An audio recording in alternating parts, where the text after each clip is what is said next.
চলে এলাম বারাসাতের কালী পুজোর দ্বিতীয় পর্ব নিয়ে। প্রথম পর্ব অলরেডি ইউটিউবে আপলোড করা আছে, তো তোমরা চাইলে দেখে নিতে পারো। এবার আমরা যাচ্ছি বারাসাতে কালী পুজোর ফেমাস মণ্ডপ নবপল্লী অ্যাসোসিয়েশনের দিকে। তো চলো দেখে নেওয়া যাক। তার মাঝখানেই দক্ষিণ নবপল্লী অ্যাসোসিয়েশনের ঠাকুরটাও দেখে নাও।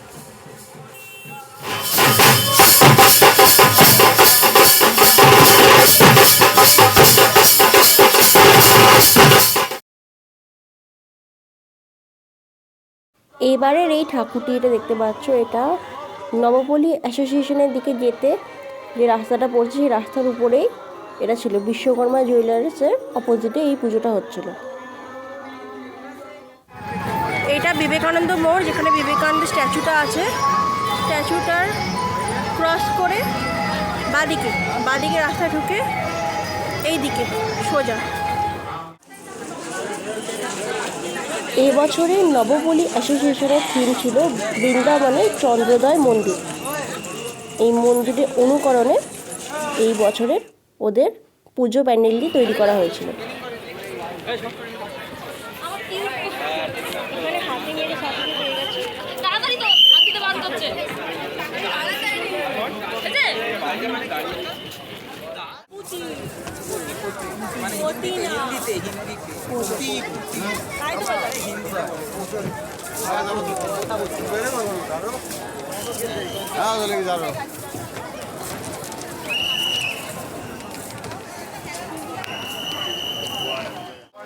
চলে এসেছি বৃন্দাবনের চন্দ্রোদয় মন্দিরের ভিতরের দিকে, প্যান্ডেলের দিক।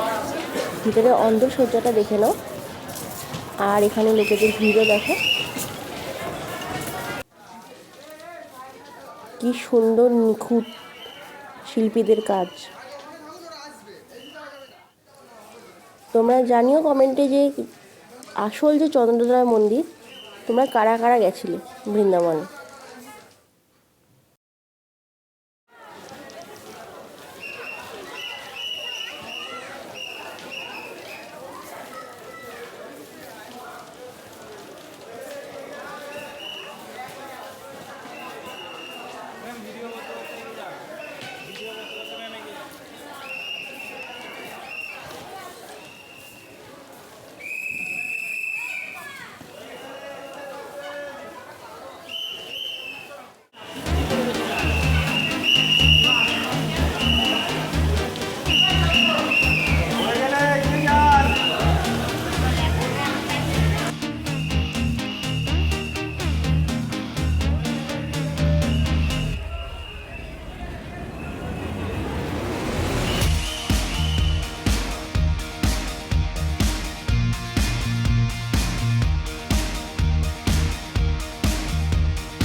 ঠাকুর করে একটু দাঁড়াতে দেয় না, আমি জানি না কেন এরকম করে।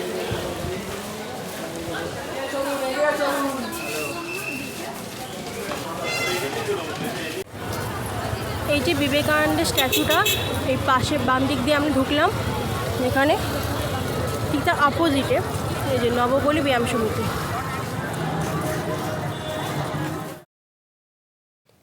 এই হলো সেই বিখ্যাত লাইটিং, যে লাইটিংয়ের জন্য আমরা আপামর বারাসাতবাসী সারা বছর অপেক্ষা করে থাকি কালী পুজোর সময়। এই লাইটিং দেখার জন্য দূর দূর থেকে দর্শক আসে। ভাবো তাহলে, যারা যারা এখনও অবধি কোনোদিনও বারাসাতে কালী পুজো দেখোনি, পরের বছর কিন্তু নিশ্চয়ই একটা প্ল্যান করো বারাসাতে কালী ঠাকুর দেখার জন্য। এটা হলো নবপল্লী ব্যায়াম সমিতির লাইটিং। জাস্ট দেখো, আমার তো দারুণ লাগছিল সেই সময়।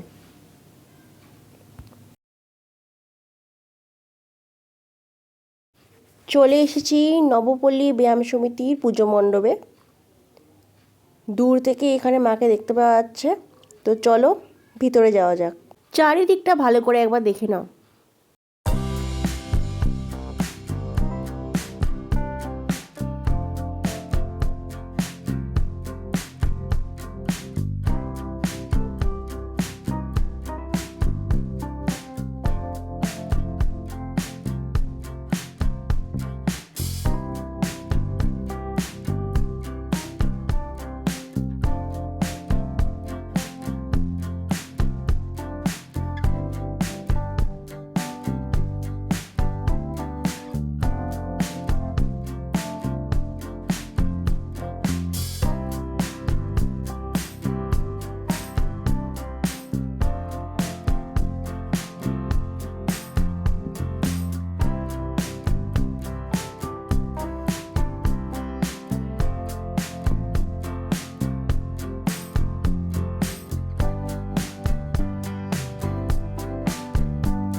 রেজিমেন্টে ঠাকুর দেখতে গিয়ে এখন লাইন দিতে হচ্ছে।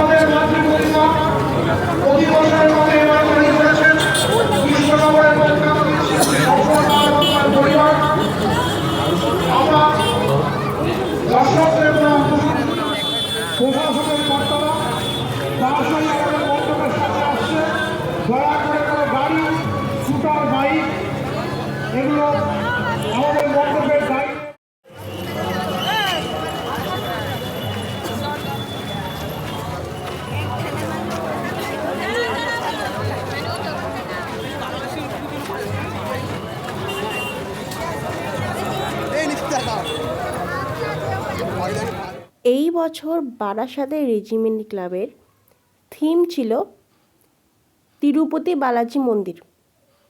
হ্যাঁ, এই মন্দিরের অনুকরণে এরা এই পুরো প্যান্ডেলটি সাজিয়েছে।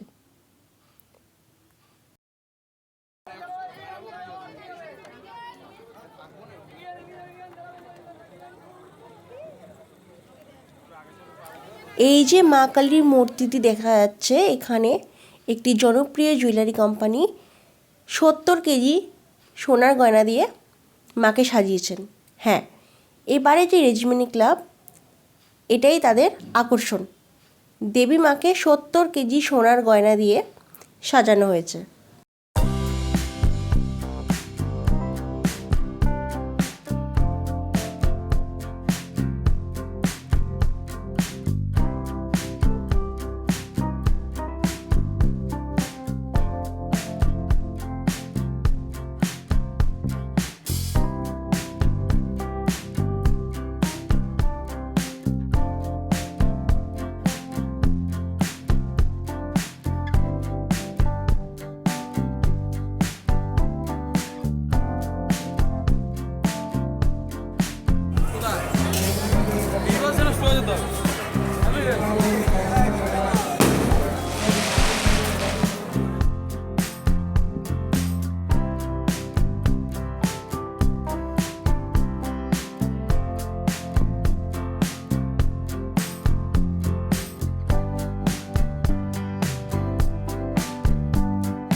সত্যি শিল্পীদের হাতের কাজের তুলনা করতেই হয়। একদম অ্যাকুরেট তিরুপতি বালাজি মন্দির ঠিক যেরকমভাবে বানানো, অলমোস্ট ঠিক সেরকমভাবে বানানো। উপরে আমাদের মহাদেবের মূর্তি খুব সুন্দর করেছি। সামনে থেকে না দেখলে ব্যাপারটা বোঝানো যাবে না।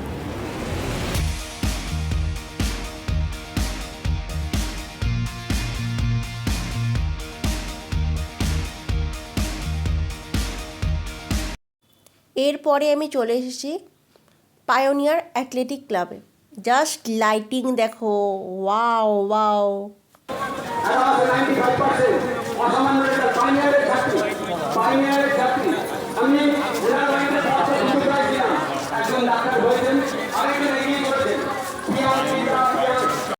কালী পুজোর মূল আকর্ষণীয় হলো এই লাইটিং।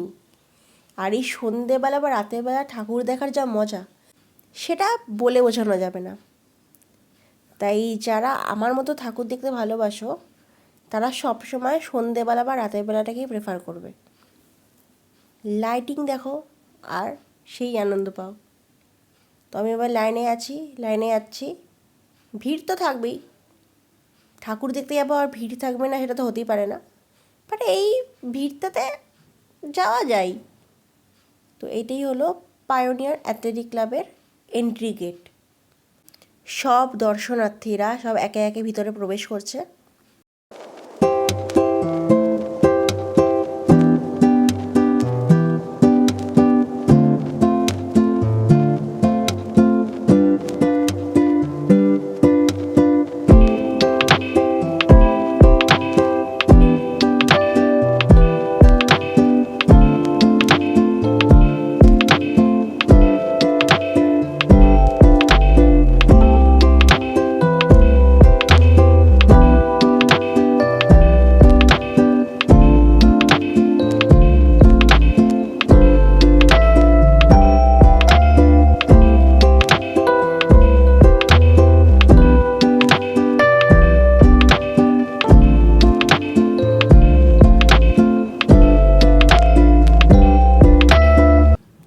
এসেছি ভিতরে, আর এই হলো পায়োনিয়ার অ্যাথলেটিক ক্লাবের মাতৃ প্রতিমা।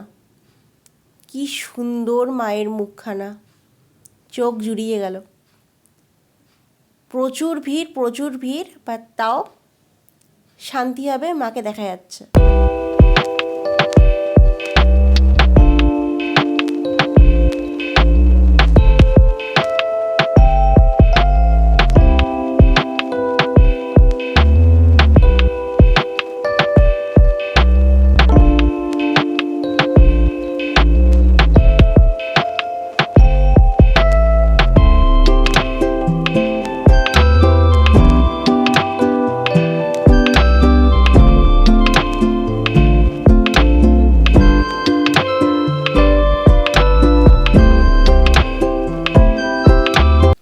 আর এর সাথেই শেষ হলো আমার 2025 সালের বারাসাতের কালী পুজোর ঠাকুর দেখা পার্ট 2। দেখা হবে পরের ভিডিওতে। Thanks for watching.